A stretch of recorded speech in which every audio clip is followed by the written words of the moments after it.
Lift your legs up, please, gents.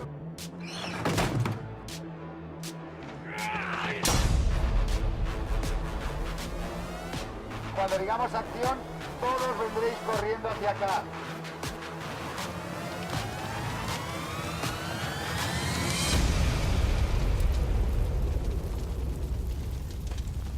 The cool thing about these two episodes is that they are very much thematically linked in that they deal with rebirth. John comes back into the world naked, as if a baby at Castle Black in the cold. And Danny, naked, as if a child, but merging through fire and ice. And I did a lot of visual research. I looked a lot of Renaissance paintings dealing with the resurrection. And my favorite painter is Caravaggio. Myself and the DP sat down and we talked about how can we emulate that feeling. That's great. So let me just see this action here. Okay, Kit, ready? And action. Kit talked to us about the need for him to really feel what it feels like to remember your own death and how existentially terrifying that is. I think I referred to Elizabeth Kubler-Ross's book on death and dying. And I said, why don't we take that in reverse? Because there's stages of disbelief and bargaining and acceptance. And I said, so let's start there. You wake up and some of the pieces are missing and you don't know where you are. And then it becomes a series of discoveries. Where am I? Oh, well, I think I know where I am, and why am I naked? Then he looks down to discover that he has all these wounds. And then all of a sudden the memories start flooding back and panic ensues. So it really becomes sort of, how does John deal with what's happened? He's been dead, and that's an experience that no one can understand unless it's happened to you, which means no one can understand. What did you see? Nothing. Nothing at all. We go through the entire scene. He walks over to the rope, starts to let the sword cut. We focused on how John would deal with the execution of Ollie. It all comes back to Ned Stark, you know, the man who passes the sentence, swings the sword. I mean, it's the Northern ethos. John really doesn't want to do this. I mean, he's the justice of it is clear. I mean, these men assassinated the Lord Commander. They need to be executed, but he's the one who passed the sentence, and he's got to swing the sword. Yeah, we did really drop them. It's always kind of chilling because your initial reaction as an audience is visceral. You know, they're in these harnesses that drop, and it is a little bit of a shock to the system. You have to loosen this off. Yeah. Loosen the actual dressing rope. The first time feeling that drop and the noise of the barrels being pulled back is terrifying when you're standing above it. It feels so real, and that obviously adds to the ability to act terrified during the scene.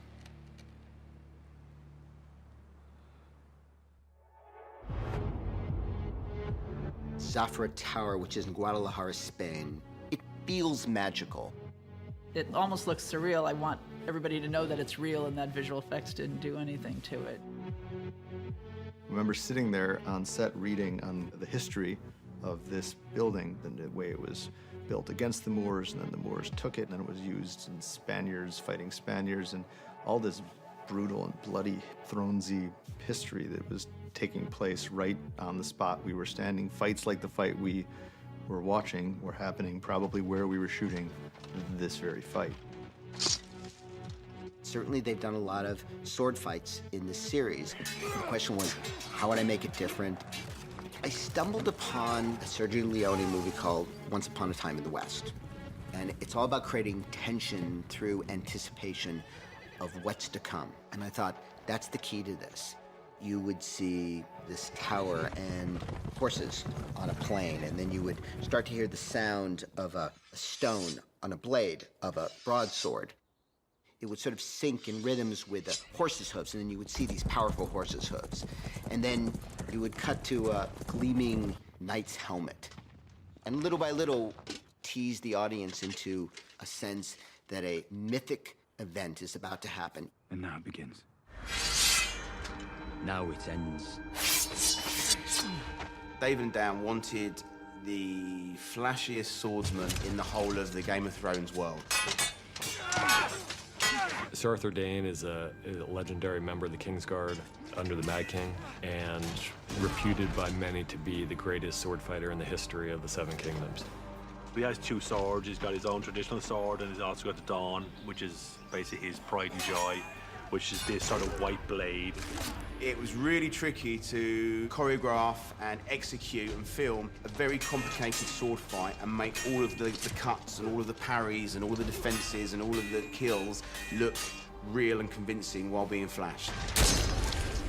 He stabbed him in the back. The second part of it that made it a little trickier was that it is part of Bran's vision.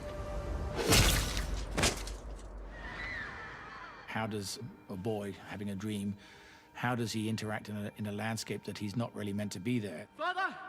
Figuring out clever ways of transitioning the points of view and bringing Bran and the Three-Eyed Raven into the story and then taking them out so that each had its own specific linear narrative.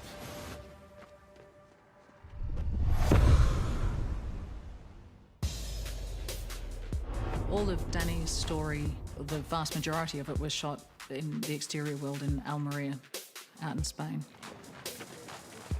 We had the gates of Dothrak were down there.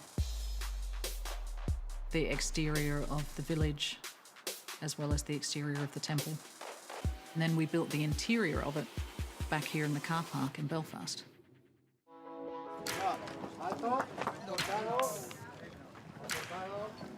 They're going to bring me to face Dothrak, and there's an argument that happens as to what they will do with me. My fate is being decided.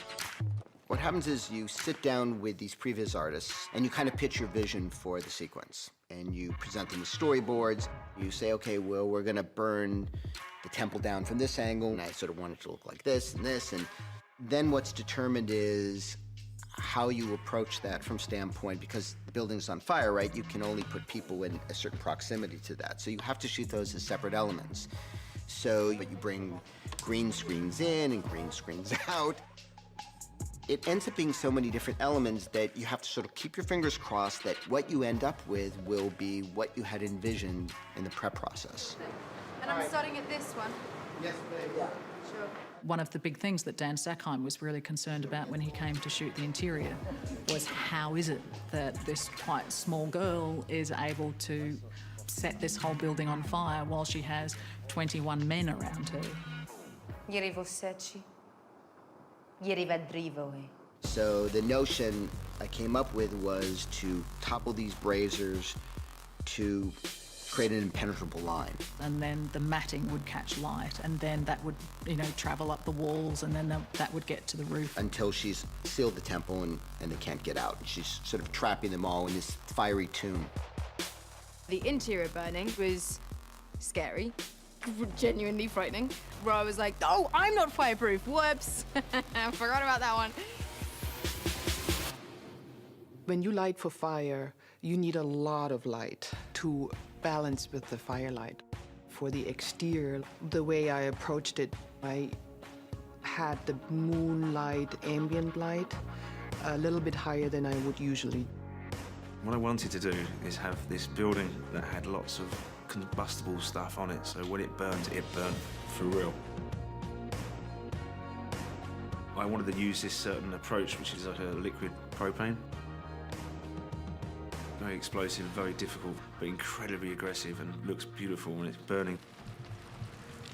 And with the liquid propane coming through, makes it look like an inferno, a proper inferno. We meticulously planned out every step of that process. We knew what we were starting with a bunch of green screen of the people watching it. We knew then we were going to go to the burning. We had plotted out where every single camera needed to go and which camera would be shooting, what action at what time. It's kind of like a little bit of a carnival atmosphere where everyone, hundreds of extras and hundreds of crew members and the cast and the director and ambassador to Spain was there, and all of us just standing there watching the world's biggest bonfire. They spent over 2 months building a temple that we burned to the ground in 2.5 minutes. What's it like to watch something that we build burn? I think everybody finds that really satisfying. I don't think anybody at all is sentimental about it. We all enjoy that for what it is. That's part of the fun of the job.